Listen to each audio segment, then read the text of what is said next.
जूनागढ़ राज्य में राजा खड़क सिंह का राज था। सब तरफ खुशहाली थी और राजा भी अपने राज्य में रहने वाले हर एक कलाकार का सम्मान करता था और उन्हें पुरस्कार देकर प्रोत्साहित किया करता था। एक दिन दरबार में, महाराज, हमारे राज्य में एक नया चित्रकार आया है जो सबकी बहुत सुंदर सुंदर तस्वीर बनाता है। अच्छा, अगर ऐसा है तो हम भी उस चित्रकार से हमारी तस्वीर बनवाना चाहेंगे। सिपाहियों, जाओ और जाकर उस चित्रकार को हमारे महल में लेकर आओ।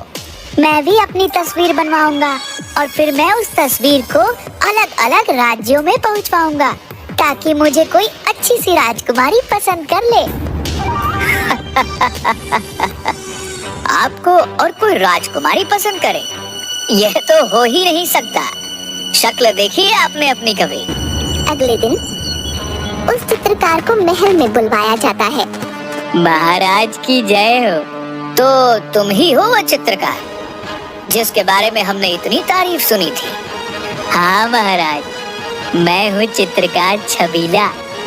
आदेश कीजिए महाराज, क्या हुक्म है? हमने तुम्हें यहाँ हमारी तस्वीर बनाने के लिए बुलवाया है। ठीक है महाराज, मैं चित्र तो बना दूंगा, पर मैं आपको पहले ही आगाह करना चाहता हूँ। क्या क्या आगाह करना चाहते हो? पर क्यों, किस बात के लिए? महाराज, मैं जिसका भी चित्र बनाता हूँ उसके साथ 4 दिन के अंदर अंदर कोई ना कोई दुर्घटना हो जाती है। क्या बात कर रहे हो? यह सब अंधविश्वास है और मैं इन अंधविश्वासों में नहीं मानता। तो ठीक है महाराज, मैं आपका चित्र बनाने के लिए तैयार। फिर चित्रकार राजा का चित्र बनाने लगता है।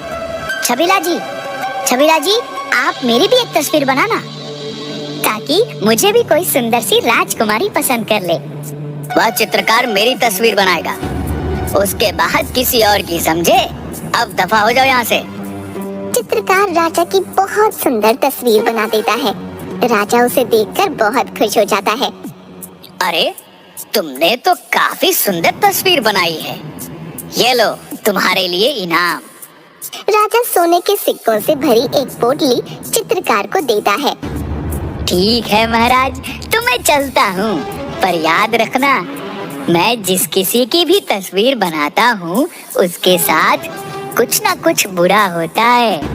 अरे, जिसको ऐसी बीवी और ऐसा बेटा मिला हो उसके साथ और क्या बुरा हो सकता है? रानी गुस्से से राजा की तरफ देखती है। मेरा मतलब है कि जिसको ऐसी बीवी और ऐसा बेटा मिला हो उसके साथ कुछ गलत हो ही नहीं सकता ना। अरे, ऐसे कैसे हम आपको जाने दे सकते हैं? अभी तो आपको हमारी भी तस्वीर बनानी है, आप भूल गए? चलिए चलिए हमारे साथ और हमारी भी तस्वीर बनाएं। जो हुकुम युवराज। फिर चित्रकार प्रताप की तस्वीर बनाने के लिए उसके साथ जाने लगता है। तभी महाराज के ऊपर झूमर गिरते गिरते बच जाता है। सब लोग बहुत हैरान हो जाते हैं। देखिए, मैंने कहा था ना, मैं जिस किसी की भी तस्वीर बनाता हूँ उसके साथ बुरा होने लगता है। अरे, ये तो एक इत्तेफाक है, कुछ बुरा नहीं होता। फिर थोड़ी देर बाद राजा का पैर फिसल जाता है और राजा गिर जाता है। अय्यो! अरे महाराज, आपको मैंने कितनी बार कहा है कि थोड़ा वजन कम कर लीजिए। देखिए, आपके गिरने से महल का फर्श टूट गया। अरे रानी साहिबा, हम गिर गए हैं, आपको हमसे ज्यादा महल की फर्श की पड़ी है। अब हाथ दीजिए और उठाइए हमें। अब महाराज, कहीं ऐसा तो नहीं कि यह चित्रकार सच कह रहा है? अगर इसके चित्र बनाने में आपकी जान पर कोई खतरा हुआ तो? अरे नहीं मंत्री जी, आप ऐसे ही परेशान हो रहे हैं। नहीं महाराज, हम इन बातों को ऐसे नजरअंदाज नहीं कर सकते। तभी राजा के पास से एक खंजर उड़ता हुआ निकल जाता है। सिपाहियों, जरा देखो कौन है वहाँ पर। सब लोग राजा के लिए बहुत ही परेशान हो जाते हैं। सिपाहियों, महाराज की सुरक्षा में कड़ा पहरा लगाया जाए और ध्यान रखना, महल में कोई भी अनजान व्यक्ति बिना इजाजत के नहीं आना चाहिए। जो हुकुम मंत्री जी। फिर महल में कड़ा पहरा लगा दिया जाता है और राजा के कक्ष के बाहर भी तिगुना पहरा लगा दिया जाता है। हे भगवान, महाराज उठिए ना महाराज, उठिए महाराज। क्या हुआ रानी साहिबा? महामंत्री ये देखिए महाराज को क्या हुआ, ये उठ ही नहीं रहे हैं। अब मैं क्या करूंगी, मेरा सुहाग उजड़ गया, मैं कैसे सजूंगी, कैसे संवरूंगी महाराज। आपको मेरे महंगे जेवरों की कसम, आपको उठना ही होगा। अब मैं इन महंगे जेवरातों का क्या करूंगी? उठ जाइए ना महाराज, उठ जाइए, मैं बिना सजे संवरे कैसे दिखूंगी, आप ही बताइए ना महाराज। उठ जाइए महाराज, उठ जाइए। रानी की दो दासियां रानी को संभालकर बाहर ले जाती हैं। पूरे राज्य में मातम छा जाता है। महाराज आप इतनी जल्दी क्यों चले गए? तभी एक सिपाही वहाँ पर दौड़ा दौड़ा आता है। युवराज की जय हो। युवराज, पड़ोसी राज्य के राजा ने हमारे राज्य पर हमला कर दिया है। पिताजी, अगर आप मुझे पहले ही युद्ध नीति बता देते तो आज यह दिन नहीं देखना पड़ता। मुझे तलवार भी ठीक से पकड़ना नहीं सिखाया, कठोर कहीं के। पर मंत्री की सूझबूझ से युवराज युद्ध जीत जाते हैं। क्या हुआ युवराज, आप चिंतित लग रहे हैं? नहीं नहीं मंत्री जी, मैं बस ये सोच रहा था कि जब मैं उस चित्रकार से चित्र बनवा रहा था तब चित्र नहीं बन पाया था, तो क्यों ना मैं भी उस चित्रकार से अपना चित्र बनवाऊं, ताकि हम पता लगा सके कि क्या सच में उस चित्रकार के चित्र बनाने के बाद कोई दुर्घटना होती है। प्रताप की बात सुनकर मंत्री भी थोड़ा सोच में डूब जाता है। वह तो ठीक है, पर अगर आपकी जान को भी खतरा हुआ तो? महामंत्री जी, आपका डर सही है, पर हमें इस बात का पता तो लगाना पड़ेगा। अगले दिन फिर से उस चित्रकार को बुलवाया जाता है। महाराज, मुझे फिर से क्यों बुलाया है? क्या आज्ञा है मेरे लिए? चित्रकार छबीला, हम यह चाहते हैं कि आप हमारी भी एक तस्वीर बनाएं। पर युवराज, आपको तो पता है कि मेरे चित्रकारी की वजह से महाराज का निधन हो गया, और आप फिर भी मुझसे अपना चित्र बनवाना चाहते हैं। आपसे जितना कहा जाए बस आप उतना ही कीजिए। फिर चित्रकार प्रताप की एक तस्वीर बना देता है। चित्रकार छबीला, आपने हमारी तस्वीर तो बहुत सुंदर बनाई है, पर आपको कुछ दिन हमारे महल में ही रुकना होगा। जो आज्ञा महाराज। उसी रात को एक नकाबपोश युवराज के कमरे में युवराज को मारने के लिए पहुंच जाता है। तभी वहाँ पर मंत्री आ जाता है और वो नकाबपोश भाग जाता है। युवराज, मैंने अभी यहाँ पर किसी को देखा, पर यहाँ तो मेरे अलावा और कोई नहीं था। जरूर आपको वहम हुआ होगा। नहीं युवराज, महाराज की मौत के बाद हमें और भी सतर्क रहना होगा। हम किसी भी बात को हल्के में नहीं ले सकते। ठीक है महामंत्री जी, पर आप अभी अपने कक्ष में जाकर आराम कीजिए। रानी भी अच्छे चित्र बनवाने के लालच में उस चित्रकार के पास पहुंच जाती है। चित्रकार छबीला, हम तुम्हें आदेश देते हैं कि तुम हमारी एक ऐसी तस्वीर बनाओ जिसमें हम बिना सजे संवरे भी बहुत सुंदर दिखें। आसपास के राज्यों की सभी रानियां उस चित्र को देखकर हमसे जलें। चित्रकार रानी की भी तस्वीर बना देता है और अपने कमरे में सोने के लिए चला जाता है। सिपाहियों, महामंत्री जी को जल्दी से बुलाया जाए।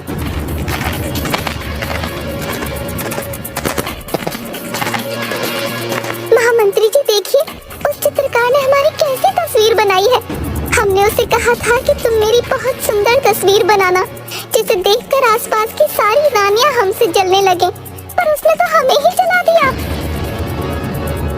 मंत्री उस तस्वीर को देखकर हैरान हो जाता है। इस तस्वीर के मुताबिक आपका चेहरा जला हुआ है, तो मतलब आपके साथ भी ऐसी ही कुछ घटना होने वाली है। आप जरा सावधान रहना। तभी रानी की एक दासी गर्म पानी लेकर आती है और रानी का हाथ उससे जल जाता है। रानी इस वाक्य से घबरा जाती है।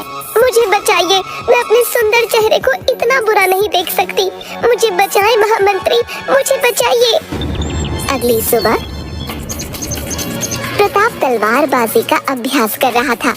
तभी तलवार लगने से उसका हाथ कट जाता है। दूसरी तरफ जब रानी रसोई का मुआयना करने गई तो उसकी आंखों में मिर्ची चली जाती है। दोनों मंत्री के पास जाते हैं और मंत्री को सारी बात बताते हैं। मंत्री सारी बातें सुनकर बहुत हैरान हो जाता है।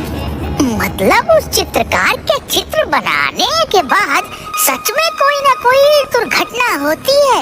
अब पर ऐसा कैसे हो सकता है? महारानी जी और युवराज, आप दोनों अपना ध्यान रखिए और थोड़ी ज्यादा सतर्कता बरतिए। ठीक है मंत्री जी। आज 4 दिन हो गए हैं मेरी तस्वीर बने, मतलब आज मेरे साथ कुछ ना कुछ घटना होने वाली है। मुझे सावधान रहना होगा। रात को एक नकाबपोश फिर से युवराज पर हमला करने आता है। वो युवराज के सीने में छुरा घोंप देता है।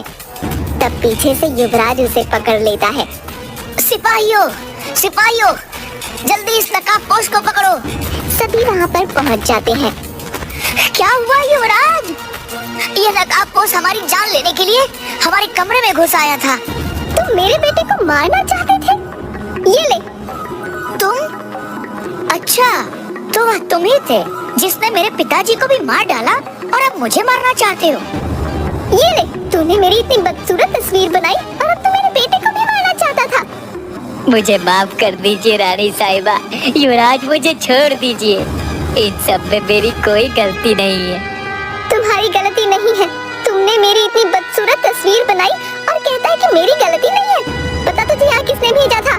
मुझे माफ कर दीजिए, इसमें मेरी कोई गलती नहीं है। मुझे ये सब करने के लिए आपके ही महामंत्री ने कहा था और ये सारा षड्यंत्र भी उन्हीं का था। क्या? महामंत्री जी का?